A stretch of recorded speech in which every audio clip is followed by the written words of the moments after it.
여러분 안녕하십니까? 속담영어원 고사성어 108강입니다. 이번 시간에는 138번 The apple of one's eye 라는 표현에 대해서 말씀드리겠습니다. 일단 이것은 누구누구의 눈에 속해 있는 사과라는 뜻입니다. 이것은 눈동자를 지칭하던 해부학 용어 애플에서 유래한 것인데 눈동자와 애플, 사과의 둥근 모양이 비슷하기 때문에 생겨난 표현인 것 같습니다. 예전부터 사람들은 시각을 감각 중에서 가장 본질적이고 중요하다고 여겨서 눈동자를 소중하게 보호해야 할 것으로 여겼습니다. 그래서 The apple of one's eye는 기본적으로 눈동자라는 뜻이 있고 눈에 넣어도 안 아픈 존재, 가장 사랑하는 사람, 가장 사랑하는 것이라는 뜻이 또 생겨나게 된 겁니다. 요한 볼프강 폰 괴테는 금원과 성찰에서 시각에 대해서 이렇게 말하고 있습니다. 시각은 가장 고상한 감각이다. 다른 네 가지 감각은 접촉기관을 통해서만 우리에게 전해진다. 즉 우리는 무언가와 접촉을 해야만 청각으로 듣고 미각으로 맛을 보고 후각으로 냄새 맡고 만져서 촉각을 느낀다는 거죠. 그러나 시각은 무한히 높은 곳에 있고 물질 이상으로 순화되어 거의 정신적 능력에 가깝다고 할 수 있다. 이렇게.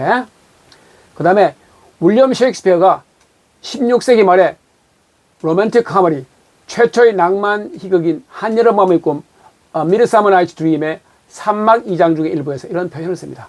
Flower of this purple dye, hit with Cupid's archery, sinking apple of his eye.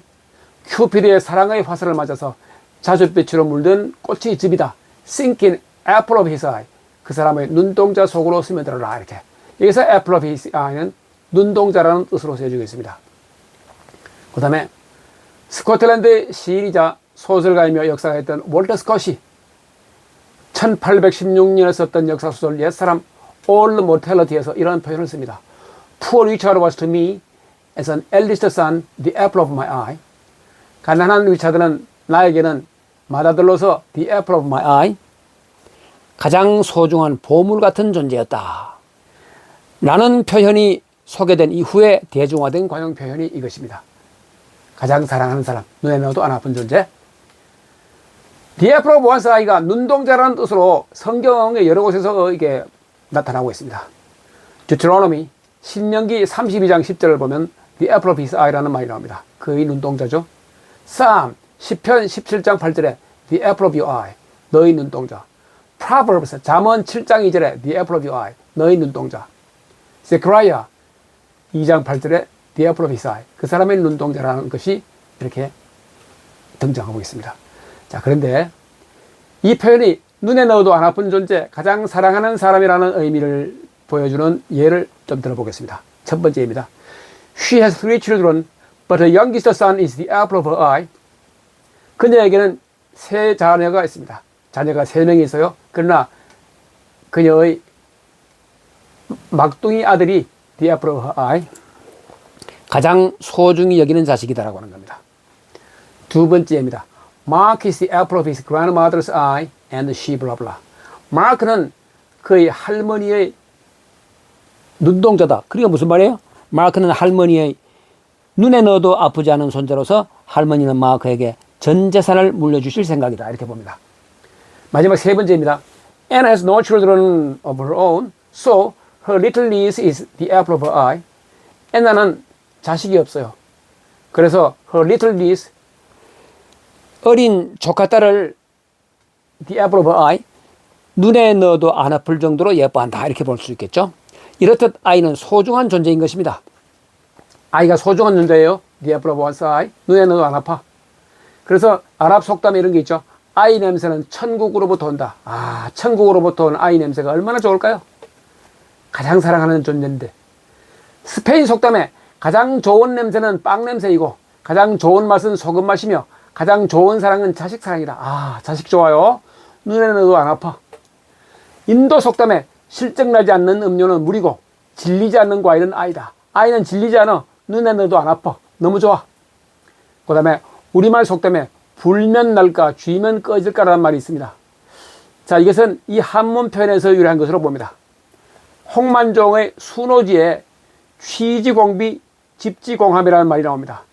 취는 부다, 부는 거, 지는 앞에 나온 명사를 받는 대명사입니다. 그것을 불고, 불면, 공비, 두려워한다, 날 것을. 집지공함, 잡을 집자죠. 그것을 잡으면 공함, 무너질까봐 두렵다라고 하는 겁니다. 그러니까 이게 불면 날까, 쥐면 꺼질까 두렵다라는 뜻이 되는 거죠. 이덕모의 열상방언에 보면 이런 표현이 나오죠. 쉬공비 집공휴다. 불면 날아갈 것이 두렵고, 집공휴, 잡으면 일그러질 것이 두렵다. 이것이 불면 날까, 쥐면 꺼질까 두렵다의 유래가 되는 것이라고 볼 수 있겠죠. 그 다음에 금이야 오기야라고 하는 우리말 속담이 있죠. 무엇을 다루는데 매우 애지중지한다는 뜻인데, 이것은 금지옥엽이라는 한문성에서 유래한 것으로 볼 수 있습니다. 고대 중국 진나라 초때 학자였던 최표가 쓴 백과 쓰는 고금주에 등장하는 표현인데, 금지옥엽은 그대로 하면 황금빛 가지와 옥으로 만들어진 나무 잎사귀라는 뜻인데, 곱고 상스러운 구름을 고운 초목에 비유한 말로 임금의 자손이나 귀여운 자손을 칭할 때 금지옥엽이라고 합니다. 그리고 가장 귀중한 물건이라는 뜻을 지니기도 하고요. 동양의 금지옥엽은 서양의 The Apple of One's Eye와 일맥상통한 것이라고 볼 수 있겠습니다. 금지옥엽은 월탄 박종화의 다정불심이라는 장편 소설에 등장합니다. 황막한 눈 쌓인 벌판, 자, 요동별 천지를 거쳐온 노국공주는 아무리 씩씩하고 발랄한 기상을 가진 여자지만은 그래도 나이 어린 금지옥엽 귀한 몸이었다라고 하는 것이 얘기 나오고, 그 다음에 장중복이라는 표현이 있습니다. 손바닥 장자입니다. 이 손바닥 장자, 손바닥 속에 보물 같은 옥이라는 뜻인데, 귀여워하는 자식, 매우 소중히 여기는 것인데, 장중복과 금지옥엽은 비슷한 말로 볼 수 있겠습니다. 이것은 춘향전과 장화홍련전에 이 표현이 등장합니다.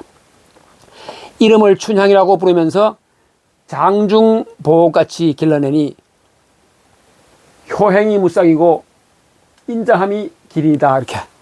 효행이 무쌍이라는 말은 효행은 비할 곳이 없고, 인자함이 기린이라는 말은 인자함은 기린처럼 빼어나다라고 하는 뜻이 되겠죠. 그 다음에 장화홍련전에 보면 또 이런 표현이 나와요.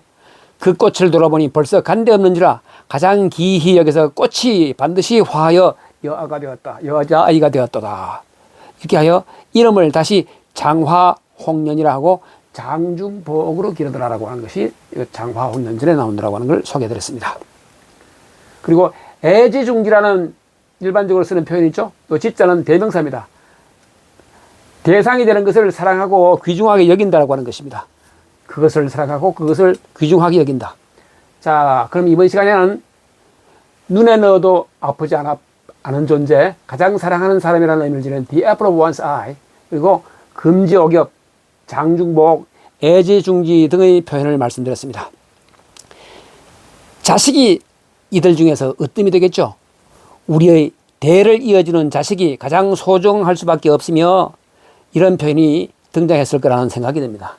지금까지 영선이가 말씀드렸습니다. 다음 시간까지 안녕히 계십시오. 고맙습니다.